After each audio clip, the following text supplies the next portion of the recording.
नमस्कार, मैं रवीश कुमार। इतना भी घबराने की जरूरत नहीं है, बस जानने की जरूरत है कि इस मीडिया में क्या हो रहा है। फिर आपको समझ आ जाएगा कि आपके साथ क्या होने वाला है। डराने वाले ताकतवर होते हैं, ये बात सही है, पर उसका क्या करेंगे जिसके पास ताकत नहीं होती मगर जो डरता नहीं है।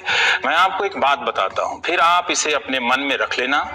दिल्ली जब आइएगा तो पत्रकारों से मिलिएगा, मिलकर जो अनुभव होगा एक डायरी में लिखिएगा और गर्मी की छुट्टियों के बाद वो डायरी मेरे पास भेज दीजिएगा।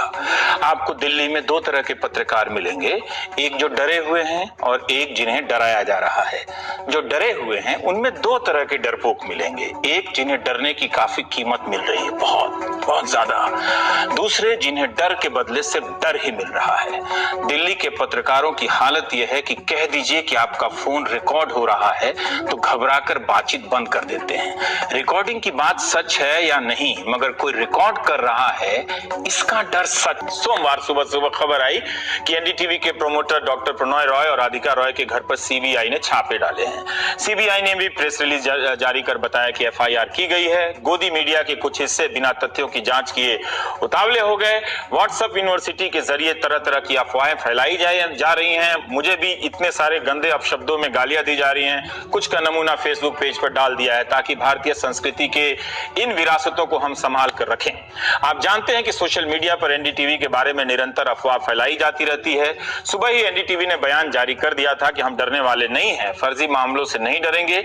शाम को एक विस्तृत बयान भी आया जिसे मैं पढ़ दे रहा हूं। बयान यूं है कि ये बड़ा हैरान करने वाला है कि सीबीआई ने बिना किसी शुरुआती जांच के एनडीटीवी के दफ्तरों और उसके प्रमोटर्स के घरों की तलाशी ली। ये प्रेस की आजादी पर खुला राजनीतिक हमला है। सूत्रों ने पुष्टि की है कि सरकार के दबाव में सीबीआई को एक भ्रष्ट व्यक्ति की गलत शिकायत के आधार पर एफआईआर दायर कराने के लिए मजबूर किया गया।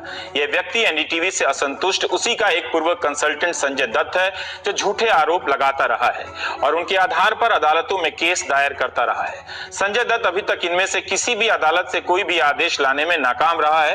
कानून के जानकार हैरान हैं कि जहां अदालतें इतने सालों तक उसकी शिकायतों पर आदेश देने से इनकार करती रहीं, वहीं सीबीआई ने उसकी एक निजी शिकायत पर छापे डाल दिए। ये आरोप उस एक लोन से जुड़ा लगता है जिसे प्रणय रॉय और राधिका रॉय ने 7 साल पहले ही चुका दिया था। इसे साबित करने के लिए दस्तावेज हैं जो पूरा कर्ज चुका दिया गया है। ये दस्तावेज प्रेस रिलीज के साथ भेजे गए हैं।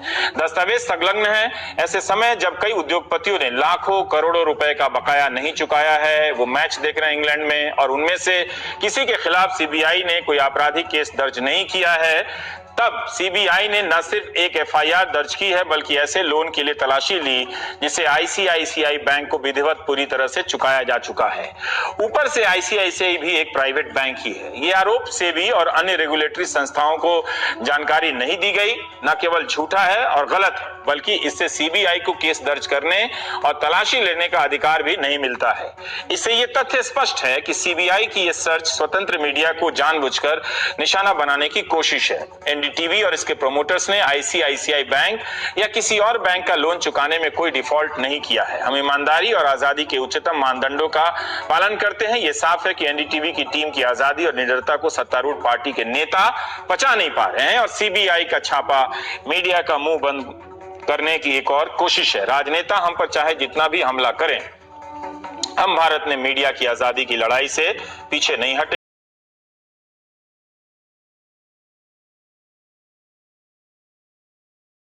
नसीहत दी जा रही है कि आप राजनीति ना करें, आप सवाल ना करें और आप अथॉरिटी को कोई सवाल ना करें, जबकि संविधान की बुनियादी समझ ये कहती है कि अथॉरिटी वही है जिसकी अकाउंटेबिलिटी होती है। इसीलिए अथॉरिटी से सवाल करना पत्रकार का बुनियादी काम है और ये हर तरह से मंत्री से लेकर संतरी तक ये सलाह दिन भर घूम घूम कर दे रहे हैं और इस तरह से लोगों को समझना चाहिए कि हमारा क्या होगा। 2-4 पत्रकार को हिंदुस्तान जो अपना सीना इस बात के लिए तानता है कि वो दुनिया का सबसे बड़ा और महान लोकतंत्र है, वो अगर अलग बात करने वाले पत्रकारों को जिनकी संख्या वैसे भी मुल्क में 10 या 25 रह गई है, उनकी आवाज अगर बर्दाश्त नहीं कर सकता, अगर इस मुल्क के लोग अगर इस ऐसे पत्रकारिता को सपोर्ट नहीं कर सकते तो वो क्या करेंगे? वो अपने हाथों से इस लोकतंत्र का गला घोट सकते हैं। वो हो रहा है उनके साथ, इसलिए सबको सतर्क रहने की जरूरत है।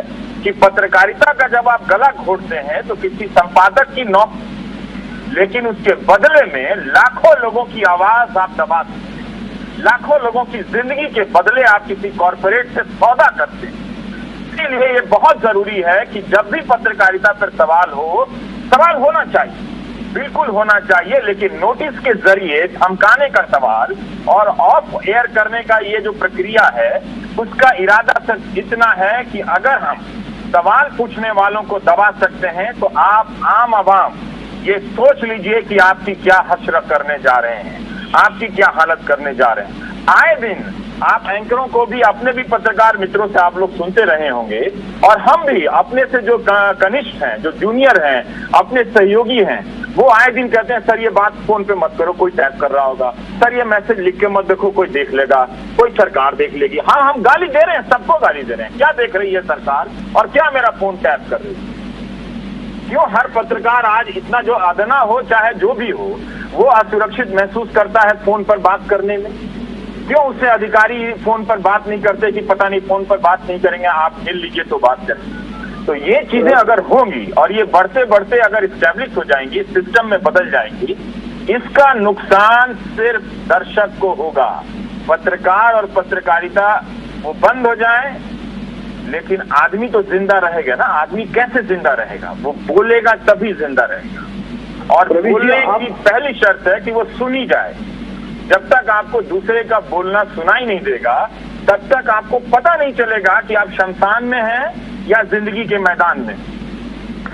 रवीश जी, आप बहुत ही कड़े शब्दों में बोल रहे हैं। जो नोटिस में एक सेंटेंस जो हम पढ़ रहे हैं, उसमें ये कहा गया है कि कुछ जो इंफॉर्मेशन गुप्त रहनी चाहिए थी, सीक्रेट रहनी चाहिए थी, वो बताई जा रही थी। लेकिन बात यह है कि जिस तरीके नई प्रवृत्ति हो गई है कि किसी को भी आवाज चुप करानी हो तो कह दीजिए कि आप देशभक्त नहीं हैं, आप देश की एकता और सुरक्षा से समझौता कर रहे हैं। वही बातें की गई जो हमारा संवाददाता सहयोगी है, वो वैसे भी संभल कर रहने वाला है। आप उस दिन की रिकॉर्डिंग निकाल कर देखिए। सिर्फ हमारा चैनल ऐसा था जो संतुलित तरीके से सुरक्षा के पहलुओं को ध्यान में रखते हुए रिपोर्टिंग कर रहा था। लेकिन इरादा अगर ऐसा हो जाए तो क्या किया जा सकता है? क्या किया जा सकता है? आपको ऐसा लगता है कि ये हर जो विरोधी आवाज है उसको एंटी नेशनल उसको टैग करना और उसकी जो इमेज है वो इमेज तोड़ने की कोशिश करना, ये अभी सरकार का एक रेगुलर काम बन गया है? ये तो 24 घंटे का काम है। सरकार ही नहीं, मंत्री, पार्टी से जुड़े हुए लोग अब इस तरह की नैरेटिव बनती जा रही है, दिन भर एक इस तरह की बात चलाई जा रही है कि आप देश से समझौता कर रहे हैं, गद्दार। देखिए, सवाल करना, विरोध करना नहीं होता है। विरोध राजनीतिक दल के लोग करते हैं। जब आप पत्रकार एंकर होकर आप किसी से सख्त सवाल करते हैं तो आप उसका विरोध नहीं करते हैं, लेकिन ये राजनीतिक दल के लोग और सरकार के लोग इसे विरोध के रूप में बता रहे हैं कि ये हमारा एंटी है। एंटी नहीं है, हमारा काम सवाल करना है। अगर देश की जनता को सवाल से चिढ़ हो जाए तो बता दे, फिर हम आप खबर क्यों पढ़ रहे हैं? वहां पर कीर्तन करते हैं, भजन करते हैं, प्रभु का अवतार हुआ है इस देश में, उनका भजन करते हैं, कीर्तन करते हैं उनका। ये एक तरह से सवालों को विरोधी बताना। आप ऐतराज कीजिए, आप अपना पक्ष रखिए, हम अपना पक्ष रखते हैं, लेकिन इस तरह की आप ऑफ एयर हो जाए। और उसकी भाषा देखिए नोटिस, वो इस विश्वास में लिखी गई है कि अगर आप किसी को देश की सुरक्षा, एकता वगैरह वगैरह से जोड़ देंगे तो आम जनता सवाल नहीं करेगी। आम जनता ये नहीं पूछेगी कि रैंक 1 पेंशन में क्यों नहीं सबको मिला। आम जनता ये नहीं पूछेगी कि जो अर्धसैनिक बल हैं वो मारे जाते हैं तो उनको शहीद का दर्जा क्यों नहीं मिलता है, उनको पेंशन क्यों नहीं मिलती है, उनको उनका वेतन क्यों इतना कम है। ये सारे लोगों के सवाल हैं। यही तो आप और हम पूछते हैं। जब आप और हम सरकारों से पूछते हैं, जो भी उस वक्त की सरकार होती है, हम उसके एंटी नहीं होते हैं, हम उसे मौका देते हैं कि आप इसका उपयुक्त जवाब देकर जनता में अपने विश्वास को बनाए रखिए। आज पूरे देश में रवि जी एक प्रतिक्रिया उठ रही है कि जो ये एनडीटीवी को नोटिस भेजी गई है, एक तरफ से ये एक अघोषित आपातकाल है। आप भी ऐसा मानते हैं? बिल्कुल, ये आपातकाल है। अघोषित क्या, ये तो कई चरणों से ये लागू हो रहा है। तरह तरह की नसीहतें दी जा रही है। अभी देखिए शिवराज सिंह चौहान ने क्या कहा, सवाल करने की नई संस्कृति आ गई। किरण रिजिजू ने क्या कहा, अथॉरिटी को क्वेश्चन नहीं करना चाहिए। ये क्या बात हो गई? क्या हमारी जनता ने इन नेताओं को आदेश देने के साथ साथ ये भी अधिकार दे दिया है कि अब आपसे कोई सवाल नहीं पूछेगा?